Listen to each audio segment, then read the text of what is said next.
resolves the question on him when he said that potential zrika doesn't turn it into a food. Meisvei is a question. Maybe Yashim Taloi.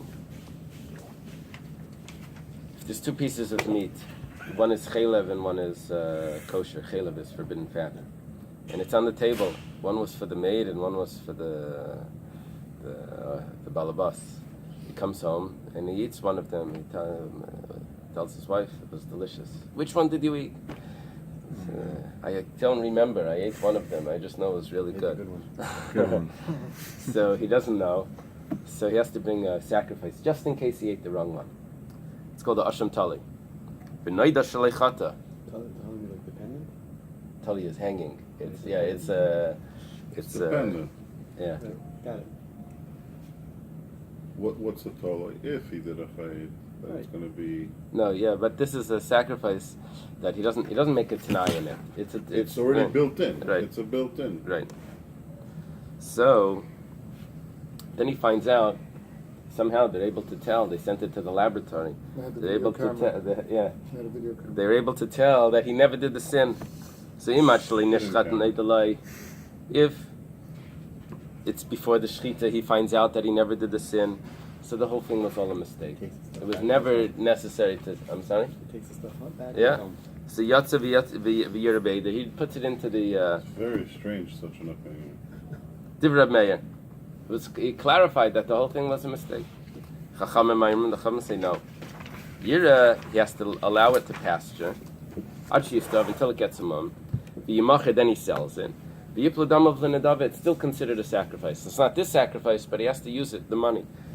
The money was sanctified. The house always wins, right? Rabbi Eliezer Aimer, this is a famous opinion of Rabbi Eliezer. He says, Yaakov, bring it anyway. Bring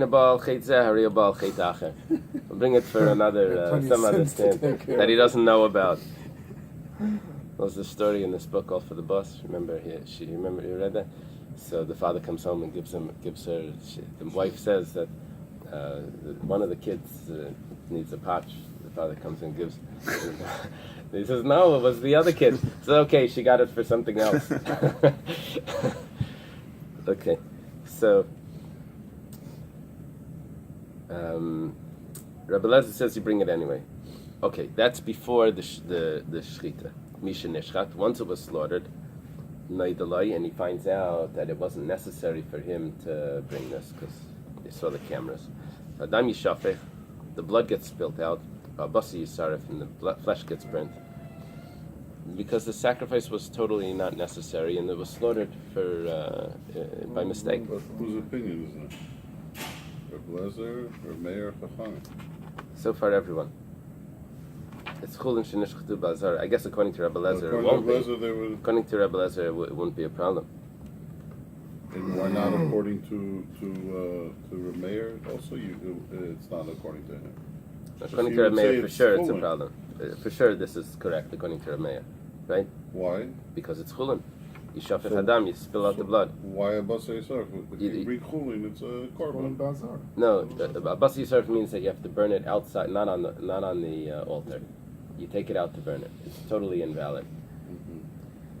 Nizar kadam. Let's say the blood was already sprinkled. Then habasa yachal. The flesh is eaten to the kayanim, because since originally it came for a doubt, and at the time of the sprinkling of the blood, he still understood that it was. He still had that doubt. So it was brought correctly based on that on his understanding then. Rabbi Yosi says, "Afilo adam b'kais."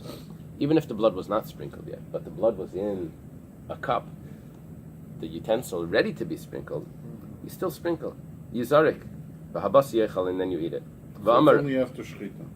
After the shechita, after the blood is in a cup, you still go ahead and sprinkle the blood, even though the sprinkling is the main part of the sacrifice, and he already finds out before the sprinkling. And who eats the meat? Yeah, I guess the kind of exactly like we said before, if the blood would have been sprinkled. Amar Rava says Rabbi Yosi b'shitas Reb Shimon Amar. Rabbi Yosi is following Reb Shimon. The Amar Kalay Medlizer Kazarik Dami. Anything that's potential to be sprinkled is as if it's sprinkled. So this is a very strong question, because here we're saying that Rav Ashi before said that we don't say Kala Imid Li Zarek Kizarek Dami. Only by pidyon, only by redemption. To redeem it, we would say potential to redeem by speech. It's only words. You can say that the potential is as if he did it, but by the sprinkling, that we're not going to say. And here we have a clear Rav, at least according to Rav, explaining Rabbi Yosi, that Rabbi Yosi follows Reb Shimon, and anything that's potential to be sprinkled is as if it's sprinkled.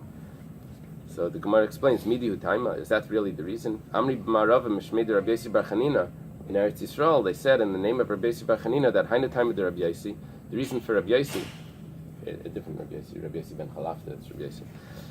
The Kasavar, Klisharis Mekachin Asapsulan Lechatchil Likarev. Yosi bar Chanina is a Tana? Is probably an Amira. But previous. Yeah, an earlier Amira, I guess. Mm-hmm. And Rabbi Yosi is a Tana, Rabbi Yosi ben Chalafta.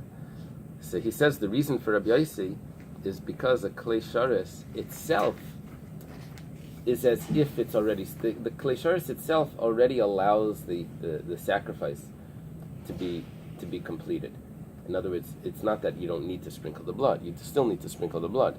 But putting it into the vessel itself makes it as if not that it's the potential to sprinkling is like it's sprinkled.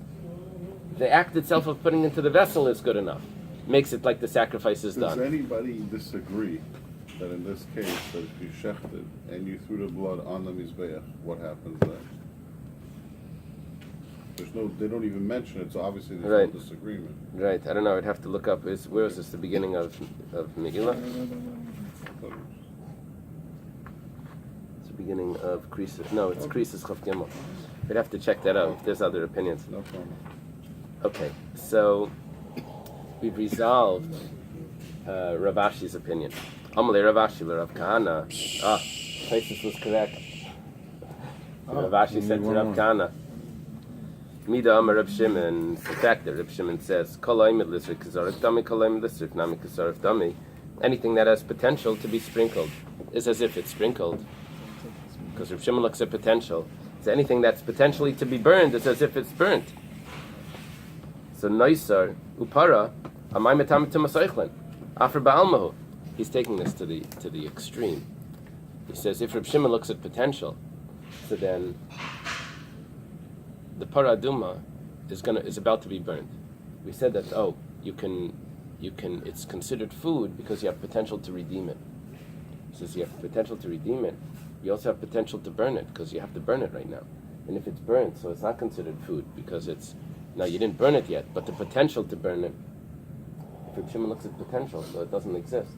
I mean, if you walk around and you just follow potentials, you're in like this, theoretical physics. You're like, I could have bought, you could have lent me the money, you could have this, all of this. The whole nothing is there. Any Jew has a piece of real estate he could have bought. So here, why are we saying that nicer in the paradum is considered edible? It's potentially burnt, and it's actually a mitzvah to burn it. So, amalei chibas hakedesh machshartan.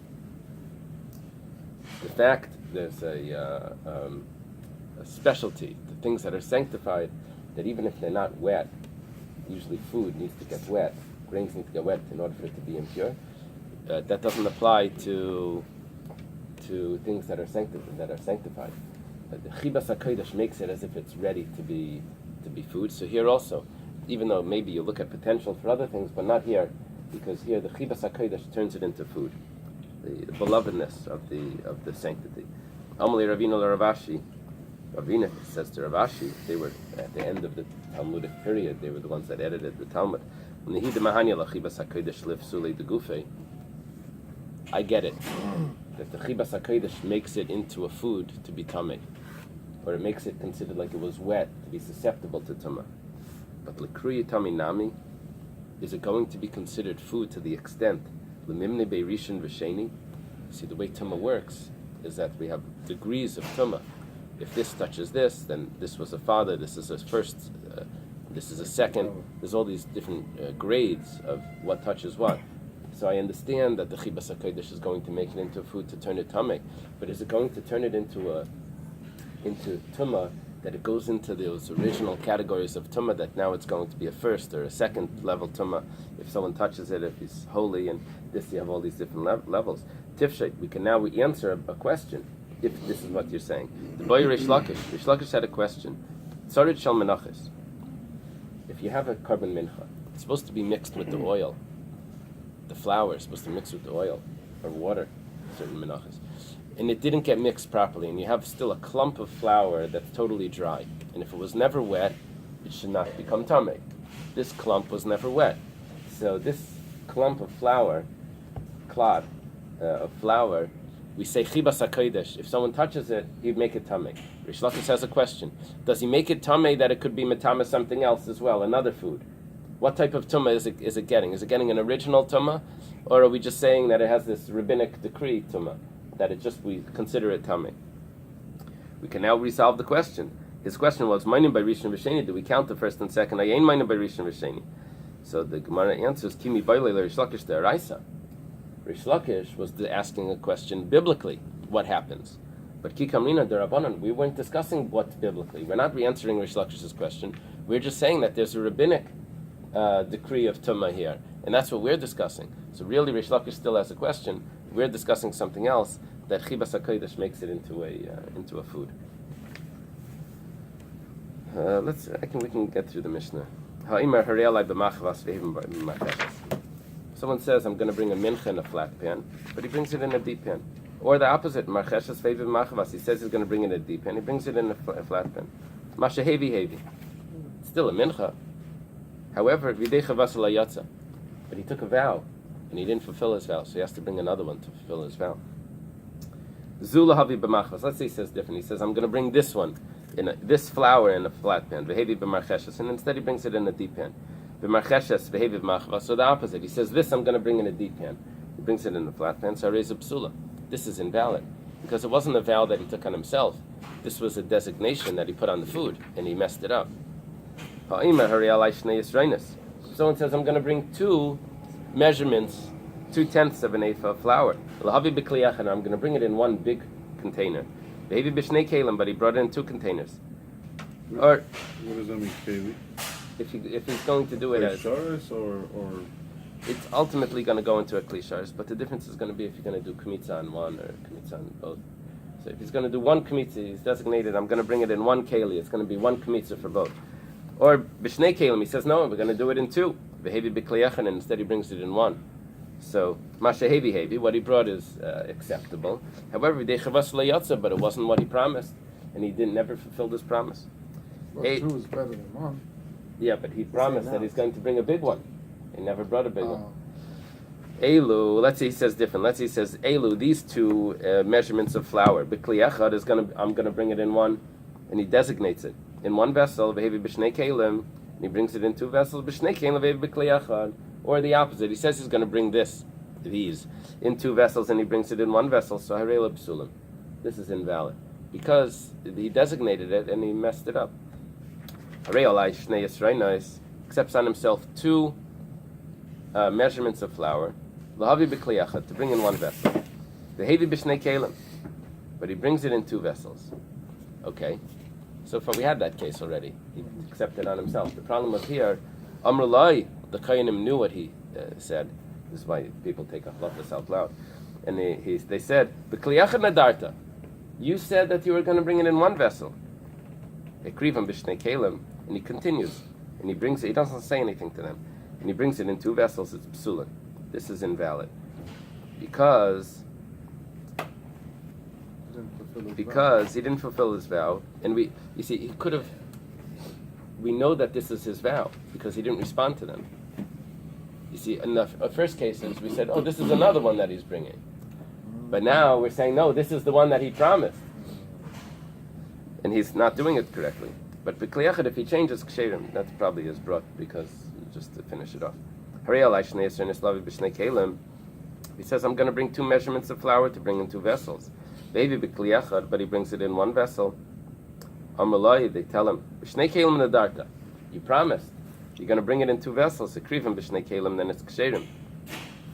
If he brings it in two vessels, it's valid. Nasnu l'kliyachad. if he puts them into one vessel, then kishtei menachos shenesarvu. This would have the law of two menachos that got mixed up, which means there still is potential for this to work. We learned before that if two menachos get mixed up, if you can still distinguish between the two, and you can do kmitza, two separate kmitzas on them, you could still make it valid even though it was mixed up. And that way, this sacrifice could still be valid. Okay. Oh, yeah.